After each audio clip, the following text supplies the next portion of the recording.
Day. My name is Dr. Boyce Watkins. Welcome to drboycetv.com, the home for intelligent Black people. I wanted to jump in here real quick to talk about GameStop. GameStop stock has been doing some really interesting things, just the kind of things that make us nerdy financial academics really curious. Right now, GameStop is in the middle of what is called a short squeeze, where the stock price has done backflips unlike anything that is happening anywhere else in the market. GameStop actually literally went up about 400% this month. GameStop stock didn't just rise at an enormous rate, but it rose due to no fundamentals at all in terms of real valuation for the company. So we're going to break some of this down on the Black Financial Channel. Those of you watching on Instagram, it looks like they're going to cut me off in a minute. For some reason, I'm having trouble with my Instagram. So if you want to watch the rest of this conversation, go to theblackfinancialchannel.com, theblackfinancialchannel.com. So I'm going to have to cut you guys down because this thing is not working so well. So I'll see you soon. Be one. All right. So here's the thing. All right. So here's the deal. All right. So as far as GameStop, a lot of you have asked me about it because GameStop is probably the most interesting stock right now in the stock market universe. The company stock has risen 400% this month. 400%. You could have bought GameStop. It's $120 right now. You could have bought GameStop for $17 just a couple months ago. Let's see here. Actually, sorry, not a couple months ago. Scratch that. 2 weeks ago. 2 weeks ago, you could have bought GameStop for it looks like $18.08. It traded for $18.08 on January 7th. Now GameStop is trading at $121 a share. Give me a yes or no if you are aware of what's going on with GameStop. It's a really fascinating story, and I had to jump in here and talk about it. I'm going to share my screen so you guys can see what I see. So this is GameStop. So you see here it's at 128. You can see this month it's gone up 485%. The market value of the company has skyrocketed. In the last 5 days, it's gone up 200%. Today, it's gone up 59%. The last 6 months, 2,963%. You could have bought it for $4.33 on August 10th, which is just a few months ago. Seems like an eternity ago, but that was actually toward the end of the COVID crisis that we're in. If you waited till after Thanksgiving or right before Christmas, you could have bought it for $13.85.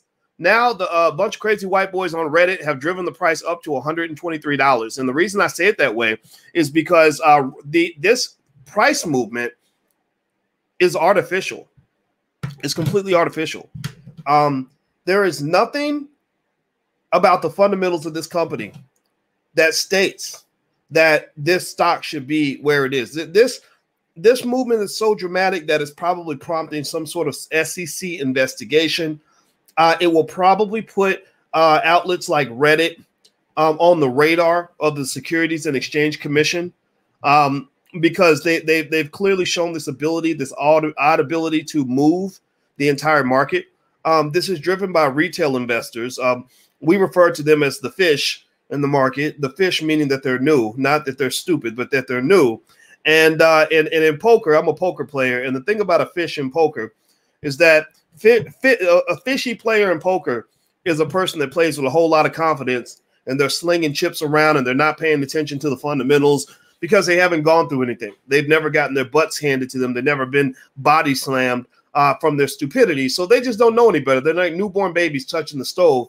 And then in poker, you also have the sharks. Just like investing, you have the fish and you have the sharks. So if you are a shark, which I would say that I'm in the shark category, I have a PhD in this stuff, so I assume that makes me sharkish. You're watching the fish and you're thinking, okay, these fish are going to cough up a whole lot of money. These fish are they're going to be vomiting dollar bills, and money will be all over the floor. Any poker players in here? If you play any poker, let me know if you know what I'm talking about. Because I'm a good poker player. I've won some big tournaments and stuff like that. But not because I don't like gambling. Gambling's bad. I don't think gambling's good for you. But I love strategy, math, and psychology, which is really what poker is about if you play it at the highest levels. It's a lot like chess. A lot of chess players become poker players because it's very similar. And the thing about investing, as I watch this thing going on with GameStop, what I see is a situation where this stock price has clearly moved beyond its fundamental value. There's nothing in the fundamentals of GameStop. GameStop is a company that has been bleeding money for months, really for years. but definitely for months because of COVID. Remember, because GameStops are in the mall, right? Who's going to the mall to buy video games in a pandemic? Nobody does that. I got a Xbox, PlayStation, something, one of those two things in the other room. And whenever we want a new game, we download it off the internet. We don't go to GameStop anymore. I have a 17-year-old who plays video games all day long. Never once has he said, hey, let's take a trip to GameStop. No, he doesn't do that. He gets on the internet and downloads his games. So GameStop is not a company of the future. It's a company of the past. They are the Blockbuster of video game sales companies. But for some reason, GameStop has become a battleground, an economic battleground, where there's this crazy back and forth where apparently somebody just got offended by the fact that there are these short sellers out here. Short sellers meaning people that are selling the stock and then they're going to buy it back later because they are bearish on the future of the company. They believe the company is going to go down, so they short sell. Which another way to short sell when you don't have as much cash might be to buy a put. But short selling is a little more raw, where you sell the stock and then you buy it back later. You sell high and you buy low because that's how you make your profit. So apparently this group on Reddit, I forgot, I don't have the name of the group in front of me, but this group on Reddit, they just decided, hey, we don't like these short sellers. So we're going to go and we're going to push them into what they call short squeezes. We're going to buy, like almost like sending troops to the front lines in the military to die, like getting all your soldiers killed so you can go and attack the front line, even though you know that they're going to probably die. So they're sending all these buyers in like an army to buy the stock to push the price up, to make these short sellers lose money. And then what happens is it becomes a self-fulfilling prophecy. You see, the stock market has a weird thing where it'll melt up and it melts down. A melt up might occur when you have what they call a short squeeze. And here's what's happening. I'll break it down for you real quick. Short sellers are trying to sell high and buy low. But what if you sell the stock at, say, 50 and the stock goes up to 70, 80, 90? Well, you got to buy that stock back. Every buy needs to sell. Every sell needs to buy. Just like every mommy needs a daddy to make a baby. Every daddy needs a mommy, right? So every sell must be matched with a buy. So you sold at 50. You got to buy it back. So if it goes to 60, 70, 80, eventually you say, ooh, I'm getting nervous. I don't want to buy it too high because I'm going to lose too much money. So what do? You go in and you buy when it hits 80 or 90. Well, the more you buy a stock, the higher the price goes. So the short squeeze actually causes the market to melt up. So what these Reddit investors are doing, these fish, I'm going to call them fish because they're funny to watch, man. This is great to watch. It's very interesting. So the fish are buying, pushing the price up, and they're causing the short squeezes, which is pushing the price up further. So therefore, you have this really extraordinary movement in GameStop stock of 400% in a month that's driven just by this crazy speculative frenzy. And here's the thing. The sharks, like there's a guy that one of the founders of Facebook, he's Indian. I don't have his name in front of me, but he's a billionaire. He's loving it. He said, oh, yeah, by the way, we bought some call options on GameStop. We think it's a great thing to buy, right? He says it on Twitter. GameStop stock goes up even further. It goes up 59% in a day. He rakes in another 100 million. He's raking in another 50 to 100 million because he bought those call options, right? Now, let me tell you what I'm seeing here with all of this. First of all, this is not sustainable. Right? Anytime there's been a speculative frenzy in the market, it can't last forever. That's like, if you see your friends, first of all, don't say no to drugs. Don't do drugs. But if you see your friends high on crack, you should know that they're not going to stay high. You can't stay high forever, right? It doesn't work, right? Eventually, they're going to come down. So basically, the market, that particular segment of the market is high on crack. It can't stay high forever.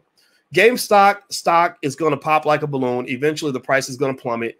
It's going to drop back to earth. Superman will eventually have to take off the cape. Eventually, the Incredible Hulk is going to get tired, and he's not going to be big and green and strong. He's going to be, tired. He's going to break down to a tiny little scrawny man with torn up clothes and who's exhausted and muddy and doesn't know how he got there, right? Eventually, the party comes to an end. So this Incredible Hulk stock that's been sort of injected with financial steroids is eventually going to decline and going to plummet. But here's the thing. If you understand investing, I believe that there are ways to still make money from this. The shark make money from the fish. A lot of fish are going to get body slammed. They're in here buying the stock at $120 a share. which is ridiculous and crazy. But the only way that that's not ridiculous and crazy is if you remember that fundamental principle of buy low, sell high. So one method that I've seen people use in a situation like this is if you go look at the options activity on this stock, the price of the call options are ridiculously insane. The options premium, usually the amount of a call option, if you go say 10%, pick a strike price that's 10% above the current price. If you look at the value of the options premium, it might be, if you're lucky, 5% of the stock price, maybe 3%, maybe 7%. For GameStop, that same scenario, it's not 3% or 5%. It's like 35%, right? Which means that, here's my point. Here's what I'm getting at. With all these kids, they're not just buying the stock, they're buying the options. And when they're pushing up the value of the options, that means that the price of the options on the market are very high. So I'm not a guy that's going to get in the game and gamble with you, but I will sell you the call options. I will say, wow, okay, so everybody wants these options the same way you have a store where everybody wants the new Jordans. So you're like, okay, so you're really crazy enough to pay $800 for a pair of Jordans? Well, let me go buy some Jordans for $200, and I'm going to come back and I'm going to sell you that $800 pair of Jordans. That's kind of what a shark might do. So I'm not telling anybody what to do in all of this. I'm telling you how it's going to end. It's not going to end well. The bubble's going to pop. Also, instead of the melt up, you're going to have the equivalent in the other direction, except you'll have a melt down.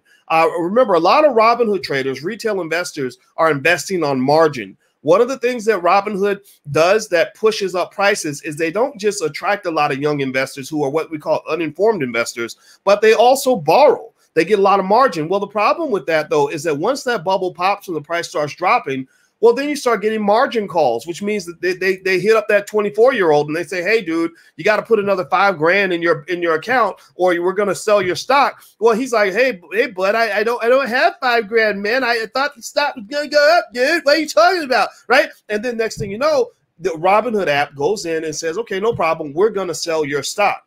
Well, that's happening millions of times across the country. And this is what's going to happen when the stock market crashes. It's going to crash. Just so you know. I just want to make this clear. Give me a yes or no if you hear the words that are coming out of my mouth.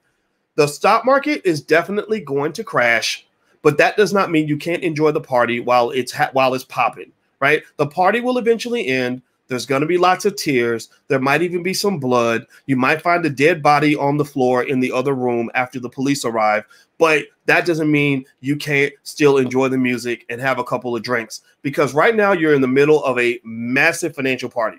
There's a massive bubble where prices are being pushed beyond their fundamental levels. People are not rational in those situations. Alan Greenspan, the former chairman of the Federal Reserve, wrote a book describing this. He calls this irrational exuberance. Right now, everyone's crazy. Everyone's overconfident. Everybody thinks they're a stock market expert because everybody's making money. This too shall pass. It will come to an end. But that doesn't mean that you sit on the sideline waiting for the world to end in a bloody apocalypse. It doesn't mean that you sit back in fear. It means that you can be cautiously optimistic and cautiously enjoy the party. So no, you don't go into the bathroom and snort whatever's in so-and-so's cup because everybody else is doing it. It doesn't mean you need to go down and lay down with 5 hookers that they got in the bedroom that are serving up tricks and favors. No, it means that you can still enjoy the music and have a couple drinks and say, wow, this is a really great party. I'm really having a good time. I think I'm gonna dance a little bit because the party is coming to an end and it's going to end badly. I just want to make sure that that's fundamentally clear so that when it does end, you can go back and look at this video and say, yep, Dr. Boy said the party was going to end. The other party, it's getting bad now, right? So that's my point. So with GameStop, what I believe with the GameStop stock is that this is fascinating to observe that a Reddit group of retail investors, a lot of 20-somethings who don't know anything about finances, can actually push a stock price out of whack like that. But what tends to occur is that at some point, the fundamentals start mattering again. And a lot of people are seeing dynamics in the market right now that are very similar to the dot-com crash that happened in the year 2000. But remember, after the crashes are over, the world rebuilds itself and the world continues to move on. Crypto crashed in 2017. Now Bitcoin's at 34, 35,000, right? The stock market has crashed many times, but it's better. You were in love at one point and got dumped and got your heart broken, but you picked yourself up and you kept moving on, and then you found somebody else to have sex with. So stop thinking that a crash is the end of the world. A crash is not the end of the world. It is part of the process. It is, as they said in The Lion King, it is the circle of life, right? Okay, so get that. I can't sing, but y'all to get the point. It's the circle of life. So keep an eye on this. Feel free to watch it.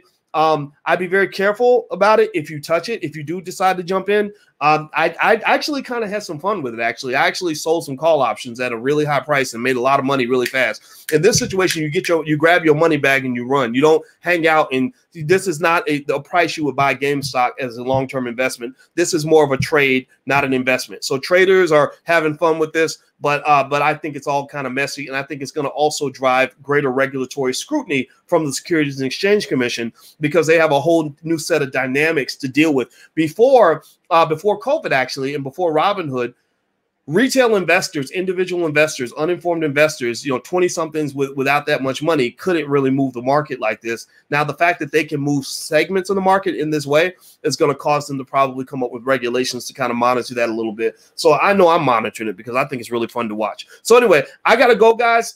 If you want a free copy of my book, It Takes a Village to Raise the Bar, go to allblackeconomics.com. That URL's right there. And also, I want to remind everybody that this weekend, Lene Javette is hosting the Women of Wealth Weekend. So if you are a woman that has an interest in making money with an online class, maybe setting up a side hustle for your business, or love money and relationships, there are over 20 female experts on all areas of business and money and relationships and everything else. And so the Women of Wealth Weekend is happening the weekend of January 30th. So you can go to womenofwealthweekend.com. That's womenofwealthweekend.com. So please hit the thumbs up button, share, subscribe button on your way out. I'm out of here. I'm going to go take my nap. I hope you guys have a good day, and I hope you make $1 trillion. Talk to you later. Peace.